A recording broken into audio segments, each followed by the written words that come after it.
volviendo al tema, la importancia de estas nuevas rutinas en la persona adulta mayor, ya después de su jubilación, la importancia del cuidador. Si el cuidador está bien, todo está bien. Si el cuidador está mal, en todo el campo, todo está mal. Claro, Juan, en nuestro área de trabajo, que es un programa para estimular cognitivamente a personas que se enfrentan a las enfermedades de demencia, hay dos cosas que son esenciales. Lo primero es entender que no es cierto que es exclusivamente de los adultos mayores, ¿verdad? Hemos tenido adultos de 40 años con un proceso de Alzheimer, por ejemplo, ¿verdad?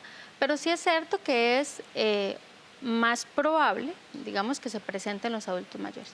¿Qué es lo que sucede? Mucho de la condición de salud de esta persona gira en torno a la condición de salud del cuidador. ¿Por qué? Porque hay un binomio, hay una coacción ahí, donde yo como cuidador, en la medida en que estoy bien, en que recibo la información correcta, en que permito manejar mis emociones de una manera sana, ¿verdad?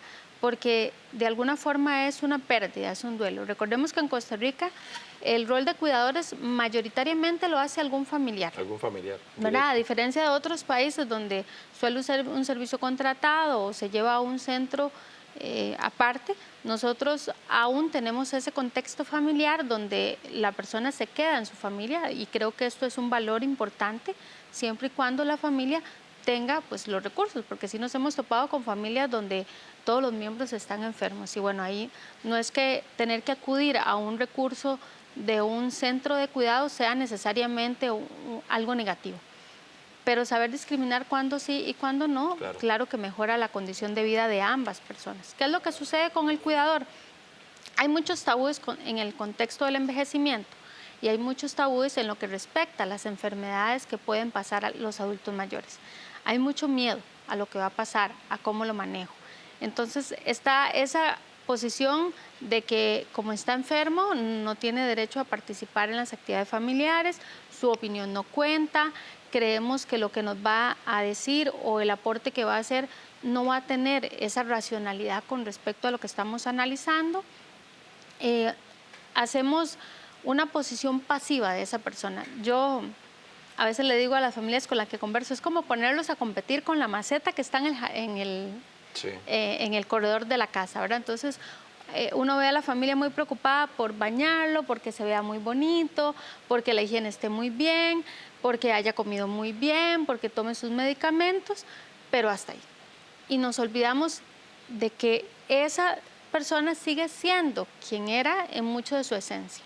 ¿En qué sentido? Si yo tengo una enfermedad, yo no dejo de ser persona porque tengo una enfermedad. O sea, yo no dejo de ser Francini porque soy diabética, ¿verdad? No paso a ser un diabético, sigo siendo Francini. Y esa esencia como persona es importante tenerla presente. Incluirlos, escucharlos, participarlos.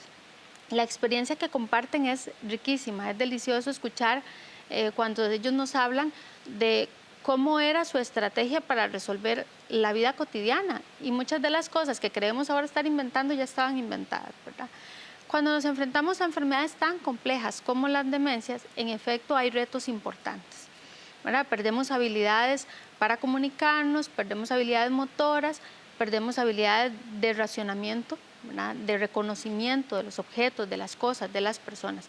Esta pérdida se hace paulatina y entender en qué momento voy entrando a cada fase me permite a mí como familia, como cuidador, adaptarme a esa fase y poder acompañarla. Hace unos días fuimos a dar una charla donde una familia. ¿Por qué fuimos? Bueno, porque eran 37 familiares. Entonces era más fácil que 2 nos trasladáramos donde la familia que trasladar 37 al centro de salud. Y los conversaban en grupal. No, atendimos a los 37, Por hicimos eso, una... el grupo de la familia, hicieron el grupo de la familia y ustedes... Exacto. ¿Por qué? Bueno, porque esta familia estaba muy asustada porque el 50% de sus hermanos tenían demencia. Entonces ellos decían, nos va a pasar a todos, nos va a pasar a los hijos, a los sobrinos, a los nietos, a todo el mundo. En realidad hay un montón de tabúes, como te decía, información falsa. Ahora hay mucha información a la mano, pero no necesariamente todas las fuentes son confiables. Y había una gran cantidad de preguntas que, ¿qué es lo que hacen? Robarnos la vida, porque nos ahogamos entre la ansiedad, entre el miedo, entre la culpa, ¿verdad? Empezamos a buscar estrategias un poco fantasiosas en la esperanza de que esta realidad no sea la que me toca. Ok, nosotros en nuestro programa lo primero que hacemos es un espacio de escucha, ¿verdad? Que es que la persona nos cuente un poco qué es lo que ella entiende o lo que él entiende sobre la enfermedad, cuáles son sus dudas, aclarar un poco los conceptos. Recuerdo una familia que el señor me decía, pero ¿por qué dice que mi mamá tiene Alzheimer? Bueno, es que ese es el diagnóstico que tu mamá le puso el médico. No, es que mi mamá tiene demencia, Alzheimer no. Aclaremos que el Alzheimer es un tipo de demencia. Sí. Pero para él, desde sus emociones, cuando yo decía Alzheimer, estaba diciéndole que su mamá estaba en una fase muy avanzada de la enfermedad. Eso era lo que él comprendía. Entonces, cada vez que escuchaba la palabra Alzheimer, entraba en muchísima angustia, en mucho temor de qué estaba haciendo mal y por qué había avanzado tanto la enfermedad. Entonces, es muy claro comprender qué entiende la persona por el diagnóstico y también un poco todas estas dudas que giran en contexto al manejo cotidiano.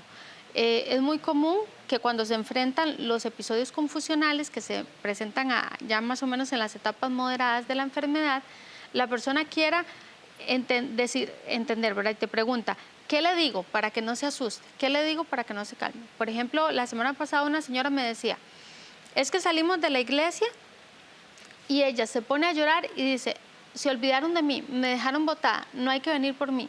Entonces yo le digo, estoy acá, pero ¿a quién estás buscando? Montes en el carro. El que esta persona comprendiera que no va a entrar en razón, a la que cuida ella es una tía, su tía no va a entrar en razón, no va a comprender, porque es un episodio confusional, y que lo que ocupamos es acompañar, estar allí, darle ese cuota de afecto, ese soporte emocional, mientras la crisis va modulando, ¿verdad? Era muy complicado. ¿Por qué? Porque ella lo que quería es que yo le dijera, dele tantas gotitas de tal cosa, o dígale la palabra mágica y aquí el botón de apagado se activa. Claro. No es así, ¿verdad? Entonces, las crisis desgastan emocionalmente a la persona por la necesidad que tenemos de controlar la situación, una situación que no necesariamente se controla. ¿Verdad? En mi programa hay una señora que por las tardes, siempre a cierta hora, ella es de Cartago y Pavas es muy caliente, el calor la estresa mucho. Entonces me dice, me tengo que ir a comprar el diario de los niños. ¿Quiere salir del programa? Obviamente no la puedo dejar irse sola. Entonces yo siempre la acompaño, me voy con ella y les voy desviando la conversación. El otro día me decía, no, es que me cierran el súper. Entonces yo le decía, no, tranquila, yo también tengo que ir al súper, ahorita vamos. El súper lo cierran tarde. ¿Por qué? Porque si me pongo a confrontarla, a decirle, mira, tus hijos tienen 50, 60 años, no necesitas ir al supermercado, no voy a ganar nada, sí, ¿verdad? Sí. Y tampoco se trata de lastimarla o hacerla sentir en un estado de pánico porque alguien me está privando de mi libertad, alguien me está obligando a hacer algo que no quiero y debe ser que aquí pasa algo malo, que también es importante, no aumentar la crisis tampoco, ¿verdad? Francine, vamos a ir a la segunda pausa. Después de la pausa, nos vamos para San Rafael Abajo Desamparados. Allá el grupo de la Inmaculada Concepción de María se reúne